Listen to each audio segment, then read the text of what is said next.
Let's do this. The Cult of Hockey podcast by the faithful and for the faithful. I'm David Staples of the Edmonton Journal, and I'm here today with Bruce McCurdy. Hey, Bruce. Hey, David. How you doing today? Good. Beautiful day out there. Beautiful day out there. Beautiful day out there. Yeah. And draft day. Is it the first round today? Okay, first round coming coming later today, and the Oilers, no pick for the Oilers, so quiet for us. I'll take that, Bruce. What were the Oilers going to draft? 25th, something like that. Mm-hmm. And they got Matthias Ekholm for 3 more years. I think I would take Matthias Ekholm and a chance to win the Stanley Cup, because I think he's such a fantastic hockey player. And exactly what the Oilers needed. Bruce, today we're going to talk about a few things. We're going to talk about the discontent of Oiler fans over what seems to be developing with the Oilers in terms of this summer's trade and free agency period. We'll talk about who the Oilers are not going to be able to sign, who the Oilers probably won't buy out and will buy out. Mm-hmm. And we'll talk about what's happening in some other NHL cities: Calgary, LA, Winnipeg, Colorado. Let's start off, though, with the discontent of the mob. Bruce, what are you seeing on social media in terms of Oiler fans? Boy, a whole lot of, the Oilers are sitting around twiddling their thumbs doing nothing. Holland must be asleep on vacation, watching, TV. Doing a 14-hour beef brisket, somebody suggested, while doing nothing while smoking it. Yeah, no, I think this was kind of more of a pro Holland person saying, I ran into Holland at the shop and he was picking up a big beef brisket and he said, I got nothing else to do, so I might as well spend 14 hours smoking this brisket. I think he was sort of fighting back at people who said because there's no moves, that meant Holland was actually not picking up the phone or talking to anybody. He's just sitting there with his thumb up his butt, just as like he was last trade deadline before the Ekholm trade. I say let's wait until the deadline, or the opportunity window closes before we say he's done nothing. And as it stands, I mean, he's severely restricted in what he can do, and in large part, it's a design of his own making, in that all of his none of his big money contracts expired this summer. None, not one. There's 13 of them on the books for $2.5 million or higher, and every single one of them came into this summer with already, locked up for next season. So that crimps his style. The top 7 of those having no move clauses crimps his style, but I'm not sure who in the hell in the top 7 he would move, right? It's not like he's got it's not like he's got a contract that can be shipped out. He does have a Cal Peterson type contract, but I don't think it can be shipped out. And not really, because Cal Peterson was for 2 years left on his deal, right? Jack Campbell, yes, with 4. That's a significant, huge difference. It's double. It's like trading the 2 of them. Double the trouble. Mm-hmm. So the Oilers have Connor McDavid at $12.5 million. Anyone complaining about that? Nope. Leon Draisaitl 8.5. Ekholm 6, Hyman 5.5, Kane and Nuge 5.1. Are people complaining about those deals? Darnell Nurse at 9.25. Is anybody complaining about that, David? Oh yeah. Jack Campbell at $5 million. So you know what? A couple of their big money deals are iffy. Let's put it that way. That's a fair comment. They're locked up. They're done. And that's what's going to happen when and listen, I just think when the Oilers change their defensive scheme and move away from their frankly erratic defensive scheme that they adopted last year to more of a zone defense, I think Darnell Nurse is going to have his best season. And I think the Oilers are going to do that. We'll get into that in a second, though. But Bruce, you can only have, the fact of the matter is this: you can only have so many players who earn more than the league average salary of whatever it is, $3.2 million. You can only have so many of those guys, and the Oilers have a number of players at the really high end. Yep. And so, COVID hit, it crushed the NHL's, the lockout hit, it crushed the NHL's ability to make more money for a few years, they're still digging out of that hole. The salary cap has gone up just marginally. So this has hurt the Oilers. And Definitely. Holland has done, I think, a reasonable job. He's become increasingly blunt. He should have probably been blunter earlier on, saying, listen, if you wanted to manage fan expectations, which isn't really his job is to improve the team. But if he had wanted to manage fan expectations, he would have been more explicit right at the end of the season. Like, we're not going to be big game hunting this summer. We're going to be waiting till the trade deadline. Get that message out a bit earlier. Now, he's gotten it out, though, clearly and loudly and explicitly, increasingly explicitly in recent days, that's the plan. Yep. And, you know, it's not a crazy plan. There's a lot to be said for this plan, especially for a team up against the cap. It's, in fact, the only real plan. I mean, you could go on this, I guess people want the Oilers to go on this mass spree of buyouts, not only buying out or moving out Kailer Yamamoto, but moving out Cody Ceci, Warren Foegele, and Brett Kulak. All of those players, because it would essentially probably take moving up pretty much all of them to have the money to bring in another $5 million man. Like it would be close to that. At least 3 out of the 4 might get you there. But even then, you'd be struggling, I think, to bring in another really expensive player. So for fans hoping for that kind of move to be made, now people will say, well, that was the Ekholm trade. What about Brett Pesce? You know, you could get him for $4 million for 1 year. Yeah. But did the Oilers have the assets? You know, I guess that would take it's going to take a first pick, and you'd have to move out Ceci and Foegele, and then you have to replace Foegele. Clearly, you trade Ceci and Foegele for Pesce. Done deal. Well, yeah. The other GM just has to go along with it, you know, but that's easily done. And it's becoming increasingly clear it's hard to move salary. It's not that easy. And some point around and say all these GMs are dumping cap except for the Oilers, and there's certainly cap being dumped out there. But yeah, the guys we're talking about are the guys that could potentially be dumped, and that's the $3 million guys, and they all have 1 to 2 to 3 years in the case of Kulak left on their deals. So if you're going to dump them, you know, good luck with that, and then you got to replace them. You know, if the Oilers did it, Bruce, I wouldn't be against them doing it. Like, I'm not saying these are crazy suggestions and people making them. Like, you could dump Foegele and probably find a player earning $1 million who, you know, Foegele actually played really well in the second half of the year, but you could probably get a player who's a reasonable facsimile thereof. Yep. You could put Dylan Holloway in that spot. Get a very similar player probably to Warren Foegele. I mean, you could trade Ceci and play Philip Broberg instead. And that might actually make a lot of sense. It's risky, but I if they did that, I would think, well, that's probably not a bad idea. So I'm not saying that people pushing for these things are they're wrong. They're not wrong. There's a real argument to be made that that's the right path to make.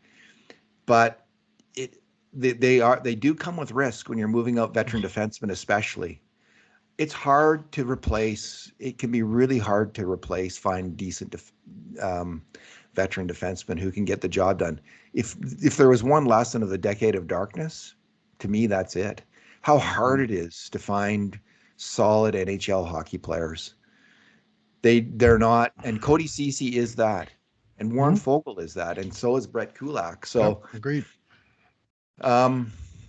You will replace if you move them out, you replace them for you still have to pay $1 million to replace them, and you probably downgrade on the ice. And if you're willing to do that 2 or 3 times, and then of course in behind there we have the people saying let's lock up Bouchard now to an 8-year deal, and that's clearly impossible. And it's it's just the lay of the land. And Stauffer, he's saying don't expect much, and he's getting ripped. And so anyway, it's just the people seeing big moves elsewhere. And I mean, there was one where Colorado moved out Alex Newhook for 2 draft picks, and then they turned around and traded one of the picks for Ross Colton. And depending on your view of the players, you can say, well, they upgraded, and I'm not quite sure exactly how it impacted their salary, but they were able to move out that guy. Well, who's Alex Newhook for the Oilers? Well, is it Dylan Holloway, or is it who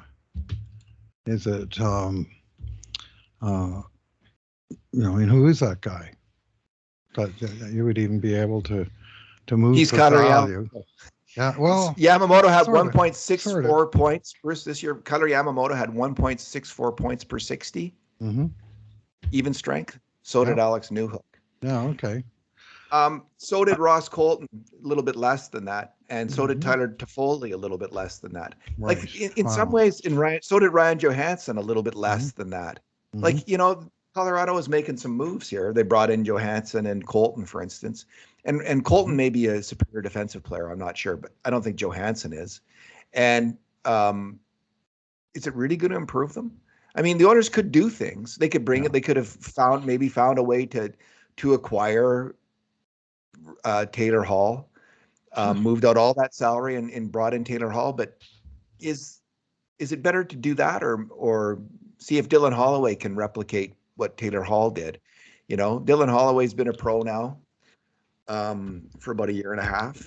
He's a first pick. He's got all kinds of talent. Philip Broberg does. The one reason I'm open to the thought of maybe buying out a Kulak, or not buying out, but trading a Kulak or a CC, is I do think Philip Broberg might really benefit from what I call the Bush boost. Mm-hmm. The same thing that happened to Evan Bouchard when Tyson Barrie was moved out. You have a player who's, I think, clearly ready for more ice time.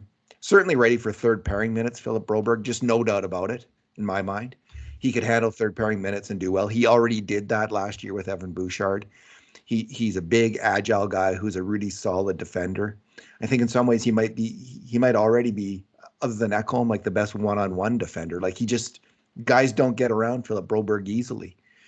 And so I could see there is a strong argument for moving out a Kulak or a CC and putting Philip Broberg in their spot and using that cap space. But, is there an obviously better player? I guess let's talk about it, Bruce, because the latest thing to break is the Oilers aren't probably going to have enough money for Klim Kostin. So if you moved out, let's say Kulak or CC or both, you might have then the money to pay Klim Kostin the money he wants. It sounds like $2 million a year for 2 years or something like that. What do you think of the Kostin moves? Well, I'm not totally shocked. I mean, at the beginning of the summer, I listed the priorities of Holland internally. I look in at the team. What do you do with the guys you got now to create an environment where you can, make the best team possible? And the 3 guys that I listed as the top 3 priorities were all 3 of the expiring RFAs: Evan Bouchard, Ryan McLeod, Klim Kostin, in that order, no question. And Kostin at $750,000 last year, NHL minimum, darn right he expects a raise, and he should get a raise. And this is the problem when you have all of your big money contracts with term, so nothing's turning over to create cap space, and then you got these guys bubbling under with their value contracts. All 3 of those guys, for starters, all expiring, and all have realistic expectations of a raise. Well, where do you get the money from for the raise? And this is, the headache that Holland faces. And in the case of Klim Kostin, it's a double whammy. If they decide, no, we can't afford his ask, we have to go out and get another player. Well, you're going to get another player. If you get another player at NHL minimum, even that's costing you $25,000 more than it did last year. And you're not going to be likely to find an NHL minimum type guy who's going to make the kind of impact that Klim Kostin did last year. So they're going to lose on that exchange. And it's just, it's the nature of the beast. When your team succeeds, players expect more money. You see champions clearing out players all the time. Well, the Oilers aren't obviously quite there yet. And the players are clearing out might not all be the players they'd want to clear out, but it's just, when does the contract expire? And if they'd had one or two of their bigger contracts that came due this summer, then they got room to maneuver. But the way things stand now, they got all the big contracts back, and last year at the end of the year they had literally $0 in cap space. And you got three young guys plus a couple other guys probably that are looking for raises, and anybody else who can be replaced on an expiring contract has such a small contract in the first place that whether you bring that guy back or another guy back in his place, there's no real cap savings to be realized. I mean, the most they could save is on Matthias Janmark, either letting him go or signing him for a new lower contract. And the most they could save there is $475,000. Well, that's nice, and it helps, but that would be, first of all, they won't do that and keep Janmark.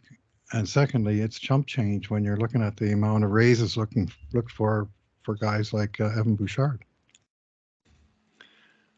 I'm just trying to find when Kurt Levens, our Cult of Hockey colleague, wrote a piece where he talked about some issues that Kostin was having. Just kind of, there was questions about him, about his commitment. Do you recall that? It was in a 9 Things piece.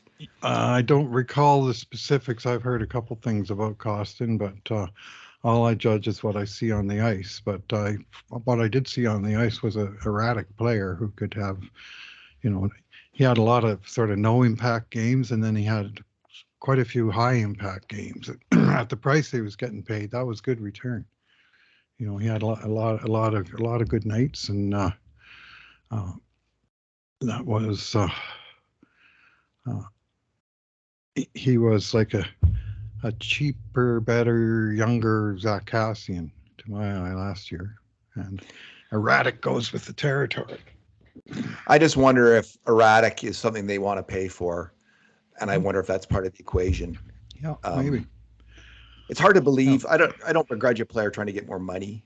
It's hard to believe he would be considering the KHL. Like Russia is a mess right now. They have actually a real insurrection going on. Well, I had one, at least. They had one. Well, who knows what's happening? We don't know. Tanks moving to Moscow. Anyway, they listen. He's apparently saying KHL. In terms of negotiation. I don't know how serious that is. I mean, he's a player who's invested seriously in building a career in North America since he was a very young guy. And we'll see how real that is. I think there's a chance, like this could just be hard negotiation. But Holland seems to be someone who doesn't play games in the media. When he says he's not going to bring in a top $4 million a year player this year, he just tells the truth. He tends to word. I say he tends to say exactly what he's going to do. It's what he's always done, and so why would he change? It just seems to be his nature. He's not like Mr. Machiavellian sneak artist. He's upfront about his intentions, and so this with Kostin, there is some hard negotiating going on here, but it does sound like they're not close. And Holland himself said on the Oilers now they're a ways apart earlier this week. So doesn't sound like it's going to happen. And here's the issue, and this is what you're starting to see a little bit more of with guys like this. When the Oilers got Josh Archibald from Phoenix, or they Arizona by then, and it was a deal where he'd played a good year at $1 million. And he was, and he had his arbitration rights. And Phoenix, they weren't getting anywhere in negotiations, and they knew if they issued him a qualifying offer, if they lost the arbitration, they couldn't walk away from it. The only ones who can walk away are like real big ones, close to $5 million. And if they lose that arbitration case, they're just forced to pay whatever it is. So sometimes you see a guy like a Josh Archibald, or I'm sure I could cite 10 better examples if I thought about it for a minute, of teams that are so fearful of the arbitration that they just simply don't qualify the guy, and he just walks on to unrestricted free agency status. Because the minute you give him that qualifying offer, you've lost control of that negotiation, and it's in the hands ultimately of the arbitrator. And if the arbitrators comes to the conclusion, well, I agree with Costin, or I mostly agree with him, and I think he's worth, 1.8 million or whatever, they're stuck with it. So they may just choose to walk away because, not because they don't like the player, but they just don't like the potential of an arbitration case. And to me, actually, some of the very best bargains on the UFA market every summer are the younger ones, which are the guys that aren't qualified, many of them for that reason, and also the Group 6 free agents that haven't quite got their 80 NHL games that walk away from their old team at age 25. And sometimes you find good players there as well. And those are going to be the aisles that Holland's going to have to shop in when we get to free agency. But before that happens, he has to, what is it, the 30th, Friday at 4 p.m., 4 p.m., 3 p.m., our time, to make the decision on whether to issue a qualifying offer to Costin. It sounds like he has already issued them to McLeod and Bouchard, and almost certainly not to Costin. He's holding back on making that, because as soon as he makes a qualifying offer, the whole negotiation changes. So he's waiting until that deadline. And the tea leaves suggest that that deadline will come and go, and Tim Costin will become a free agent on Saturday morning. I'd hate to see Costin go. Yeah, I mean, that guy who's big, physical, will fight. Like he was Zach Kassian in his prime, which was a fairly useful hockey player for a few years. So Costin on a 2-year deal, I would like to see it. I hope they can keep him. And to me, he's more of a priority than, for instance, even Nick Bjugstad. I just think what Costin brings. I mean, the Oilers were down in the dumps. Evander Kane's out, injured. Costin just stepped in there and provided that power forward presence. Yep. And I would prioritize him over Bjugstad in terms of a signing. I don't know if the Oilers would, but well, Costin played 57 games, and he had double-digit goals, double-digit assists, double-digit plus. Part of that was, I think, good saves high rate of behind points him. scoring. Yeah, high 21 points in 57 games, none of them on the power play. And he led the Oilers in playing just 57 games in hits, fights, and penalty minutes. And if you're the group that doesn't value any of that stuff, then get rid of him and let's bring in some, Patrick O'Sullivan at $750,000. If you're of the sort that thinks you need to have some of that somewhere on your team, Costin provided a tremendous breadth of value for $750,000. And that's going to be hard to replace. I'd really like him back, honestly. Like, I like this player. And what Kurt wrote was, I just found it, and I think this is what I was looking for. It's actually quite a mild comment. It was in March 26th. He says, Clean Costin has been a little bit hot and cold the last while. I believe Costin at his best can really help this franchise now and into the future. But wherever the root of his inconsistency lies, one hopes Costin realizes the opportunity he has in Edmonton and makes the most of it. He has been decent in the last 2 games. In the playoffs, he didn't get much ice time. It was weird because he was such an effective player in the playoffs. But was he injured? Like, they just didn't seem to trust him, if nothing else. But maybe he was hurt. I like the player. I think he adds a lot when he's on the ice. He's solid enough defensively. He's got a decent shot. You don't want to overpay for him, but maybe what I'm hoping is, Bruce, this is just a hard negotiation to get him down to a reasonable number. Even if it's like 1.5 million over 2 years, I think he's worth trying at that number for a couple of years based on what I saw this past year, especially in the playoffs. The other name we've heard a lot about is Connor Brown. And there was a lot of happy talk from insiders early on that the Oilers might sign this player. People like Bob Stauffer, Elliot Friedman brought it up. Connor Brown himself appeared with Lou Gazdick on a podcast and talked glowingly about the idea of playing with Connor McDavid before saying, like, well, he doesn't know what's going to happen.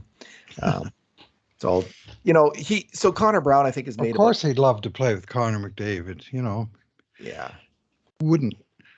But when it gets down to talking turkey and real dollars, if there's a team out there that's willing to offer him term and dollars, uh, versus an Oilers team that can offer him a 1 year bonus laden deal with not many dollars up front, but a chance to, really up his status. I mean, in a perfect world, he signs that deal. He comes into Edmonton, scores 40 goals, and then next year he's back on the market. And either the Oilers re-sign him to a huge raise, which they probably still won't be able to do, or some other team comes in and snaps him up.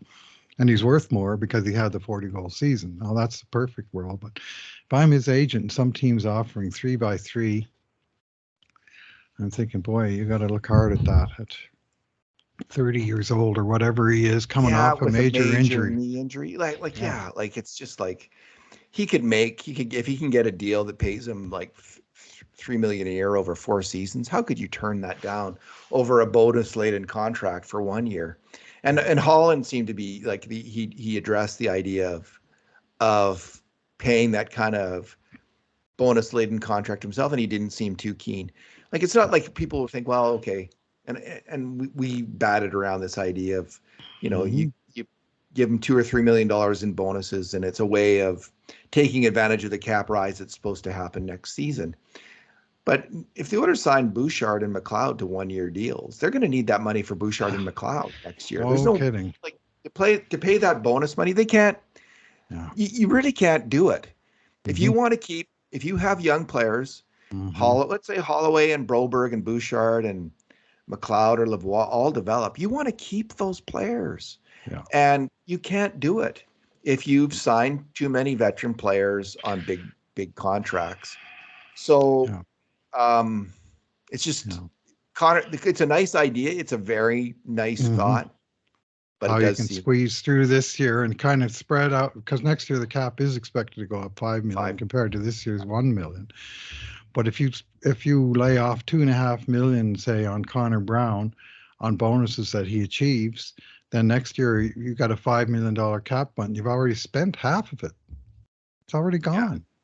And you don't have the player. His contract's expired, so whatever and if you've won the Stanley Cup in the intervening year, well, you just say, well, that was worth it, I guess. But if you haven't, well, we're here again next year talking like we are right now.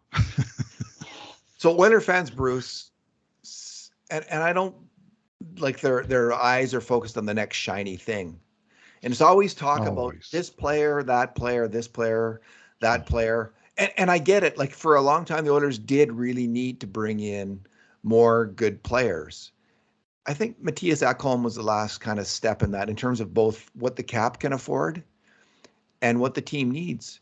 They've got a top four defense now on this team, I think. Between Ekholm, Nurse, Bouchard, that's definitely 3 out of 4. And then they have solid competition for the next spot between Kulak, Ceci, and Broberg. So they've got 5 forwards at the very top of the roster who are definitely top 6. And then there's competition for the next one for that role. If they had signed Costin, he'd be competing, but Dylan Holloway should be competing for that job. Warren Fogle could compete for that job. Raphael Lavoie could compete for that job. There is some players who could step up. Mm-hmm. There's just not there's no room for a shiny thing. And Bruce, it's not what they need. What the Oilers' improvement this coming year, the coaches have already identified it and talked about it. They've got to get better on defense. And to do that, some players who have never been that good on defense have got to be really good. Connor McDavid has already taken this step. Connor McDavid was really good on defense in the playoffs. But Darnell Nurse wasn't, and Leon Draisaitl wasn't, and Evander Kane and Ryan Nugent-Hopkins and Zach Hyman weren't. Those players have all got to become much more effective and disciplined on defense. And the improvement on defense isn't just going to come from that, though. It's going to come with Jay Woodcroft and Dave Manson looking over the game tapes of LA and Las Vegas and seeing those teams constantly got back into the games because the Oilers had a weak and erratic defense system that didn't work.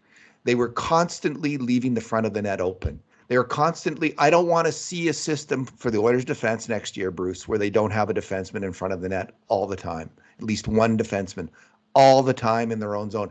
LA and Vegas found a way to do it. And in doing so, they limited the Oilers' offense. The Oilers, they were not doing that. They were running their defensemen, shadowing players all over the ice. It was a mess in the end, and it cost them the series. It almost cost them against LA, and it cost them against Vegas. It was the reason those teams were constantly finding a way to get back into games, because they were taking advantage of the Oilers' system. I actually think the Oilers have the players, but you can't ask players like McDavid was good enough to thrive in the man-on-man system that they played. Draisaitl and Nurse, it's not reading the game in that way isn't their forte on defense. They need a simpler defensive system where you park the bus, where you pack it in the defensive slot, where you have your best defenders in the defensive slot. That's going to make the difference for the Edmonton Oilers this coming year, not bringing in another forward who's a big attacker, for instance, like Taylor Hall, who you got to have then buy into that defensive system as well, which could happen. But the Oilers have the offensive talent. They've got the best offense in the NHL by far. They need to play solid defense, and they didn't last year. They didn't actually come close to playing solid defense, except for one stretch at the end of the season. In the playoffs, they didn't, and at the start of the year, they didn't. And this is the big challenge for Edmonton. It's how they're going to get better. Yeah, well, that's going to have to be a huge part of it. Is goal suppression. I mean, they've, as you say, they've certainly brought out the best in the offense. They led the NHL in goals by over 20 last year. Yeah, and but and it's not like, I mean, Ekholm was the big ad to fix the defense. It's not like they can go out and make another similar move to that. They just can't. And as it was, to do that, they had to offload the one big contract that they'd had, or mid contract that they had that was expiring, Esapol Yarvi. Well, they got rid of that at the deadline, and then they filled it in with a long-term commitment also at the deadline. So that's a contract that could have been coming due now and creating some space. Well, they've already jumped the gun and done that. So they've got precious little space to dangle. And just, the idea of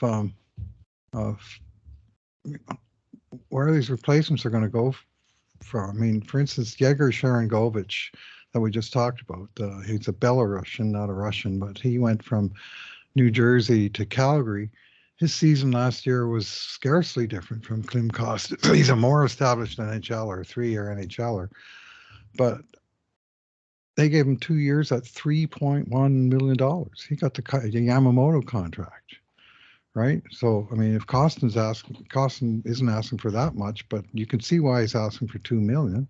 Yeah. And you can see a market. I mean, Toronto gave David Kampf 4 times $2.5 million this morning. Not that he's the same kind of player, but he's a bottom 6 player.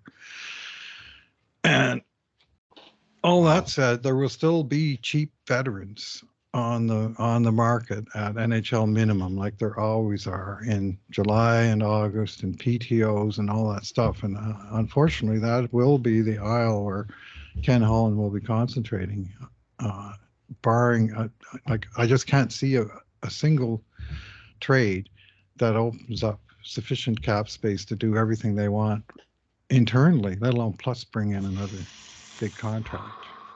Yeah.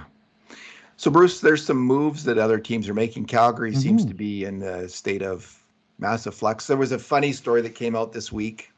Elliot Friedman reported it, that during the playoffs last year, when the Oilers beat the Flames, he had heard from some of the Oilers that a rallying cry for the team was that if they can beat the Flames in these playoffs, it actually might break up the Flames. It might kind of shake that franchise. There might have been some knowledge just about Tkachuk and Gaudreau maybe being on the fence about staying there.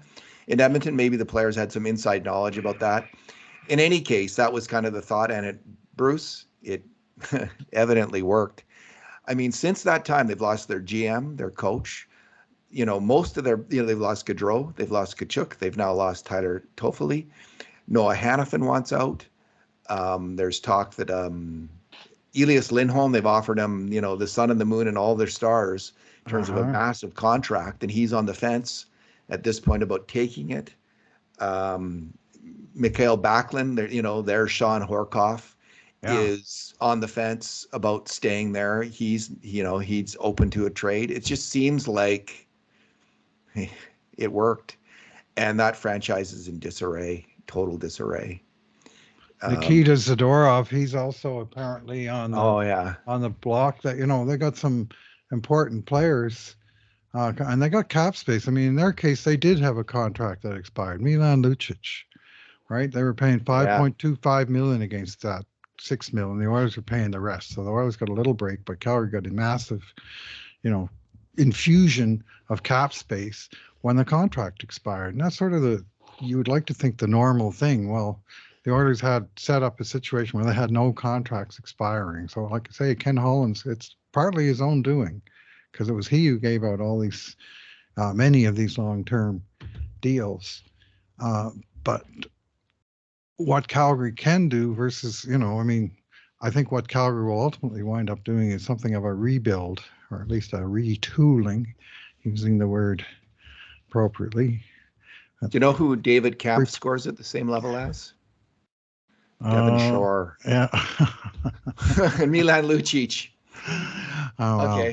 Well, maybe he's a really good defensive player, and we can't say he that. Is. Same with Ross Colton, and players who can really play defense and play a system. Like I saw Alec Martinez on the trade list, on the daily face-off trade list, saying he had taken a step back this year. Man, that is not the Alex Martinez I saw against the Oilers. That guy, no kidding, he was great. Just crushed it. And maybe it's a case of the defensive system really fitting a player. Like, you're not asking Alec Martinez to trail Connor McDavid all around the offensive zone.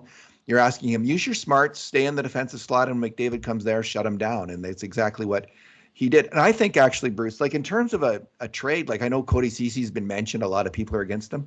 I think he could be the Oilers' Alex Martinez.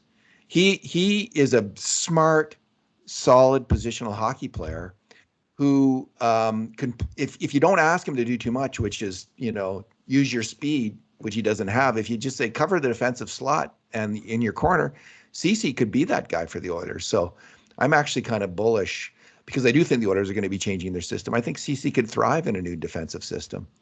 And so there's these players, Kamp's getting paid. Colton just got traded for. What do you think?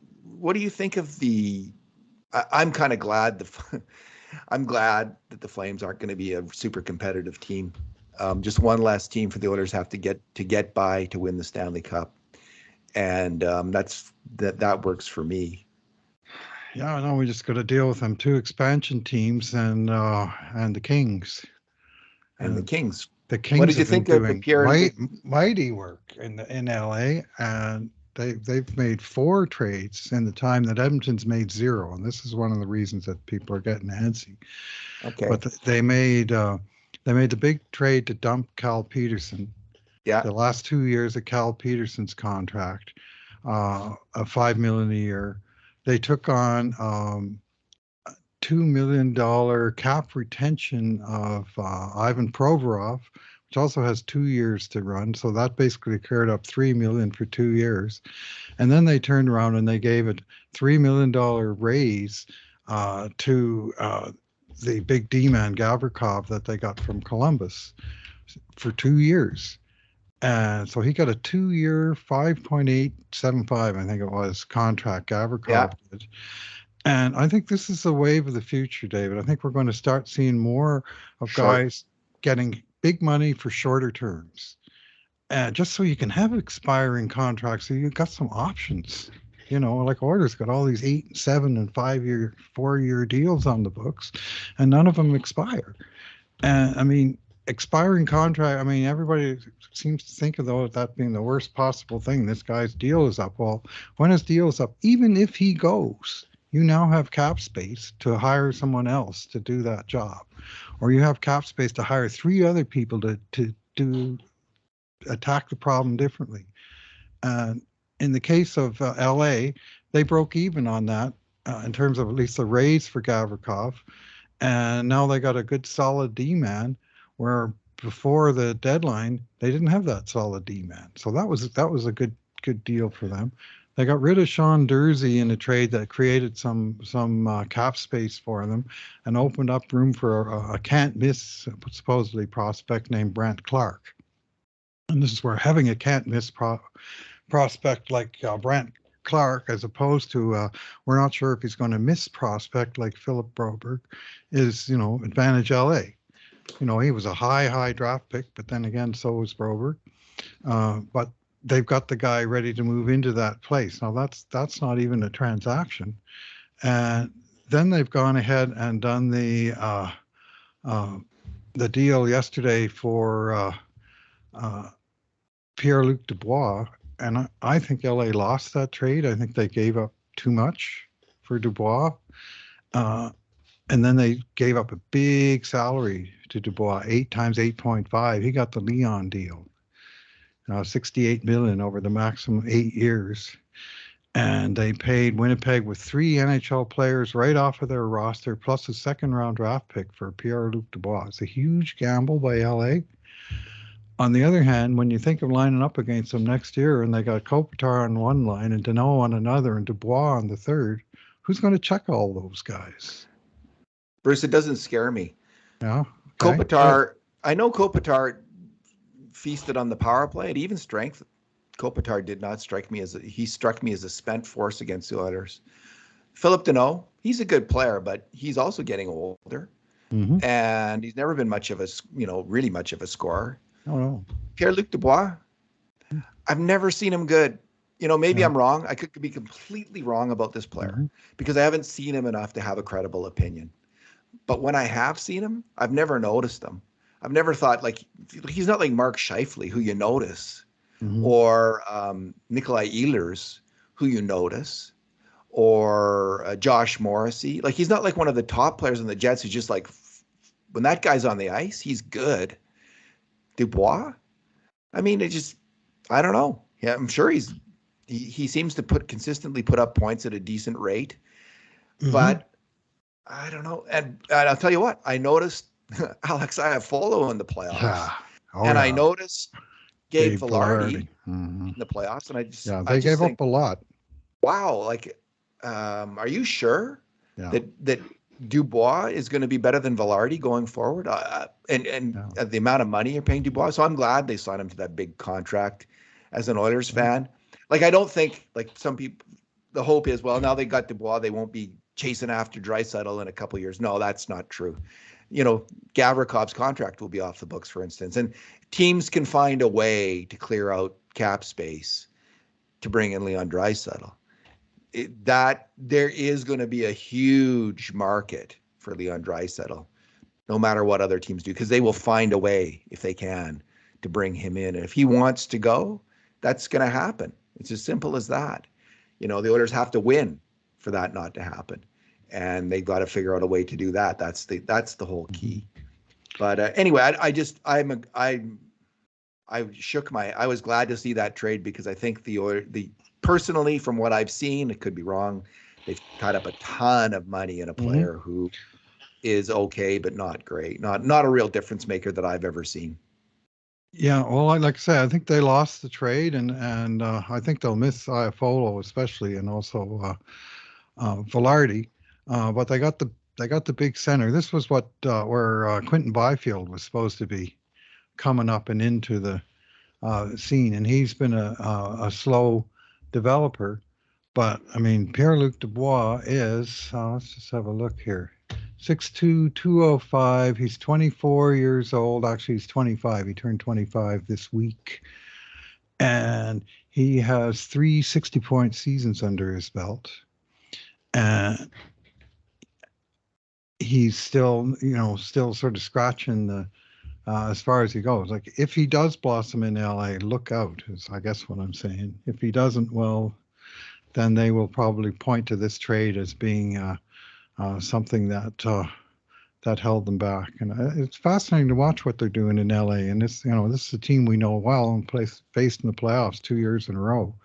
So to see them making all these deals in short order is it's interesting to watch. But they have got a little more flexibility than do the Oilers, and I mean, give the GM there some credit for making that Peterson deal work.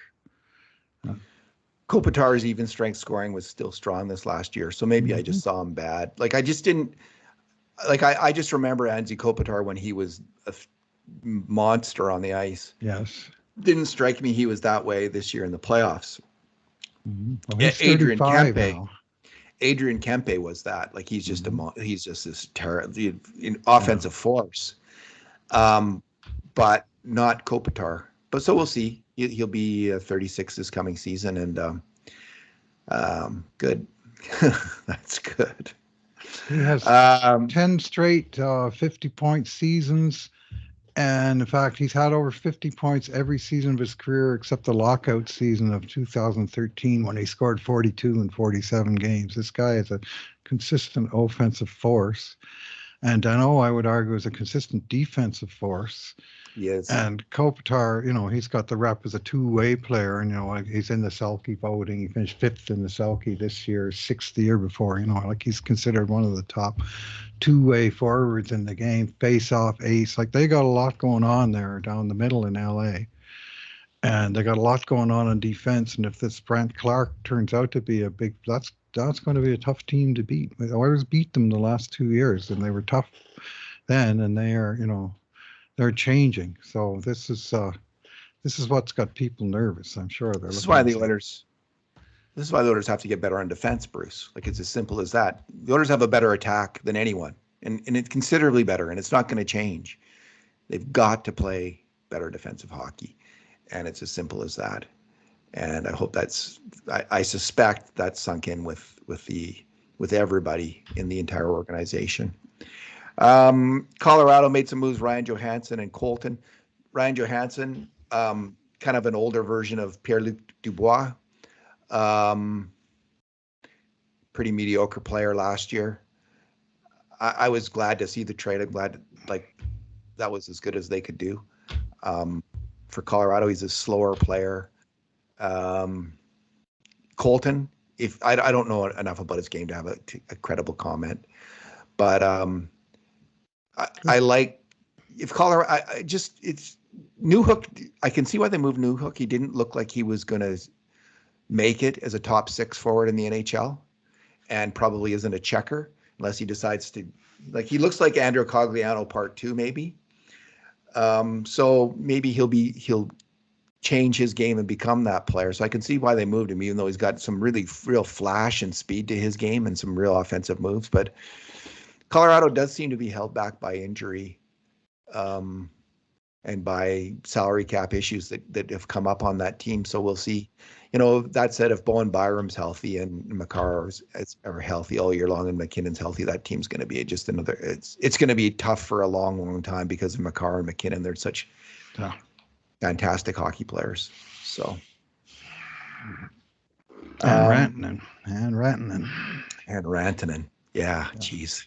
I keep forgetting about that guy. All he does is finish in the top 10 scorers, Yeah, he's such a great player. He really is. Colorado's the team that continues to scare me. I think the Oilers can beat Vegas. Like I really do. It's just a matter of sorting out the defensive issues that the Edmonton Oilers had last year. And hopefully they're not as wedded to man-to-man defense as Bobby Knight used to be at Indiana. Like it's funny because some coaches are really wedded to their system. They think it's almost like a moral cause, like you're going to play man-to-man defense or you're going to die trying. And I don't take Woodcroft as that. I see it as someone who's going to tinker with things and figure out something that's going to work. I think the Oilers are going to change up how they play hockey. How about Dave Manson? Well, he might be a little bit more of a Bobby Knight type, but I don't know. I don't know about that. So we'll see. And Bruce, the difference, Brant Clark he's a tremendous, just screaming hell of an offensive player in the OHL last year, like 2 points a game. But the Kings did, in some ways, what the Oilers probably should think about doing. They moved out a veteran defenseman in Jersey, and to make room for a young player who's ready. Well, Philip Broberg is ready. And I do think it wouldn't be crazy for the Oilers to move out Kulak move out Kulak as well as he played in the playoffs, move him out, make way for the young player, go in that direction. And if they did that, I wouldn't be complaining. Yeah, Brent Clark, what a season he had, eh? Played the maximum 9 games in LA without changing his contract status. He played the maximum 5 games in the AHL that they can do on a rehab assignment from the NHL. Then he went to Team Canada and won the gold medal. I think, didn't he win both gold medals? The one Was he in the not summer? injured though, Bruce? And then they Team had Canada? Did he play much for Team Canada? I'm not sure that he did. Let me just check that because I got the wrong page open for that. And then he played. No, 7 games, 8 points. I'm incorrect. He did. Yeah, and he was a big thing there. And then they sent him down to the OHL for the second half, and like you say, he scored 2 points a game, and and he won the World Junior. Like, he had such a range and wealth of experience last year, and he succeeded basically at every level. 2 points a game in the playoffs too. Yeah. But so and Sean Durzi was weak defensively. He was a weak link, and they were looking to move him, I think. I mean, the fans were getting on his case, and there was we can recall plays. I think I can recall some plays where he flubbed it against the Oilers, and he was getting a lot of heat. So as well as he had played in the season before against the Oilers, he had taken a step back. He's kind of their Caleb Jones, Ethan Bear, I think, that kind of defenseman. And Caleb Jones, by the way, is not being qualified in Chicago. And Ethan Bear isn't being in Vancouver either. I don't think he got hurt, and I don't think did he sign because his contract's expiring. Okay. And I don't think that because he's hurt, it doesn't oblige a team to sign him to a new deal. It obliges them to honor the existing deal, but his deal is up, and he got racked up at the Worlds on real dirty, pointless, vicious play at the very end of a game where Kasperi Kapanen, I think it was, from Finland, just ran him with no time on the clock and racked him up. Just, really, really dumb thing to do. And so that could affect Bear's whole career, really. Bruce, let's finish off with a brief discussion of the MVP vote. Connor McDavid got, I think, out of 195 voters, he got 194 first place votes, except for one Seth Rorabaugh of the Pittsburgh Post-Gazette, who had Connor McDavid 5th. I read one comment that suggested today maybe Rorabaugh mistakenly got the order wrong, like he filled out his ballot incorrectly. Upside down? Upside down. Which if you have that many voters and the ballot's at all unclear, that's a definite possibility. But otherwise, his ballot, come on. What was he doing? And he hasn't explained himself either, which I think is it's infuriating, but it's also kind of cool to take as much heat as he's taken and not say a word. I kind of like that on a certain level. Just made my statement. That's it. I made my vote. I'm not explaining it. I kind of like that on one level, but on the other hand, I think to maintain credibility as a writer, he's got to explain himself. And well, someone who looked it up, and I have not had a chance to verify this, but I read on Twitter, so it must be true, that last year the same voter left both McDavid and Matthews, who won the MVP, off of his top 5. Did not cast either one of them in the top 5, and they finished 1-2, I think, last year. Certainly Matthews got the heart. So it's not just McDavid. This guy has a unique take on hockey, is what I think. And I'm visualizing lots of spreadsheets, but I could be totally out to lunch on that. But there's something. It's just a way that he considers the game differently, and maybe he's looking at some statistical summary. Here's my guess, Bruce. He's placing.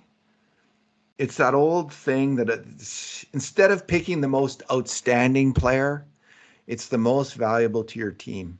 And Mhm. he's taking that to the nth degree. He's taking that further than it should ever be taken.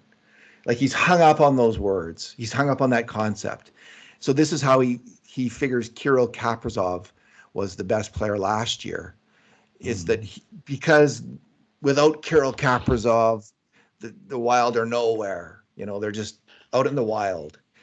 Whereas Matthews and McDavid are just one of many good players on their team. And this year it's the same thing. Like David Pastrnak, without him, the Bruins are just they're not anywhere. And Jamie Robertson in Yeah, the Dallas Bruins carrying weren't that. any good without Pasternak. The Bruins would have sucked. They probably would have missed the playoffs without Pasternak. Well, that's what I'm thinking. It's the only explanation that I can think of that he's that Well, he's that he's that he could be going in the direction that he's gone. But I do think if he's going to be credit, like he is a laughing stock, yeah. frankly, of the Fifth hockey place. world. That's ridiculous. Fifth He's place. yeah, he's got to. He's got to come off the mountaintop and tell us what his great thoughts were, and that was really fascinating. McDavid scored 25 more points than any player in the last 25 years, and he's fifth on your ballot. And he was a Maybe it's your solid ballot that's a little out of whack here, bud. yeah. Anyway, and then on the All-Star team, different voter. McDavid got 191 first place votes and one second place vote, and the other first place vote went to Mika Zibanejad, who had one first place vote and one second place vote. So that was done by He got Russ. two votes, but one of them was a first All-Star vote for a guy who had 92 points. And That I was mean, he's a Russ fine Cohen. player, but Yeah. first All-Star? No, come on. Russ Cohen of Sportsology did that, Bruce. All And I right. wonder if Sportsology has anything to do with astrology, because Uh, that's how you would come up with a vote like that. yeah, It's a shame. it's. The McDavid thing's a shame on Uh-huh. because the unanimous. It's nice, like to have that Oh, place in sure. history as being the unanimous choice. That's Okay. significant, right? And he screwed it up with his wonky thinking, but such is Well, life. herding, that's like herding cats, right? Getting all the professional hockey writers on the same page on anything, and there's always going to be a rebel with or without a cause somewhere in the mix. And the sad truth is that in the history of the Hart Trophy, there's only been two unanimous winners ever. One was Wayne Gretzky in 1981-82, and one was Connor McDavid in 2021. So the Oilers have had the only two unanimous Hart Trophy winners in history. Like it's hard to get it done because it's hard to get all these guys to line up. In 83, 84, Wayne Gretzky led the NHL in goals, assists, points, even strength, power play, shorthanded goals, points. He led the league in shooting percentage. He was, just completely dominant. He scored 205 points in 74 games. And the 6 games he missed, the Oilers got had a 5-game losing streak. Like everything said, this was by far the best player. He got 60 out of 62 first place votes. And each of Brian Trottier and Rod Langway got a first place vote for the Hart Trophy in Wayne Gretzky's greatest season. Like, and were people up in arms then? Oh, yeah, probably. Thinking, Not so much. I, They didn't have social media then, so the well, outrage machine of social media. So yeah, we I all just muttered it. remember We all thinking, muttered how to in the hell could ourselves. you not vote for him? Was my saying then, and I'd say the same thing to our uh, fellow in Pittsburgh that today. But it's hard to get them all. And the Oilers fans, they got plenty. They talk about Eastern bias and all this kind of stuff. Well, they the Oilers have had 13 Hart Trophy winners in 43 seasons. That's almost one out of every 3 seasons in the 21 to 32 team league. I think we're doing pretty well. I think we complain about a lot more than we really need to be complaining about because we've had it pretty darn good with, so many high-end players. But each of Gretzky, Messier, McDavid, Draisaitl won at least one Hart Trophy along the way, and that it's I just don't see a problem here. I personally am going to celebrate the fact that the Oilers had another MVP, and if one guy out of 196 got it wrong, well, so what? That's just an anomaly. It's like saying, well, we won the game 12-1, but God damn it, we should have won 12-0. Shouldn't have let that one in. I mean, at a certain point, that's it. just It's say like, it's good enough. He got the heart. fair enough. You can't account for one out of 200 people, or like 1 out of 200, like 10 out of 200 probably believe Elvis is alive, right? So obviously 1 out of 200 is going to vote McDavid fifth. So there you go. Bruce, let's leave it there. I got to run. So thanks for talking today. Right. Thanks for listening, everyone. And in the meantime, and in between times, this has been another edition of the Cult Hockey Podcast.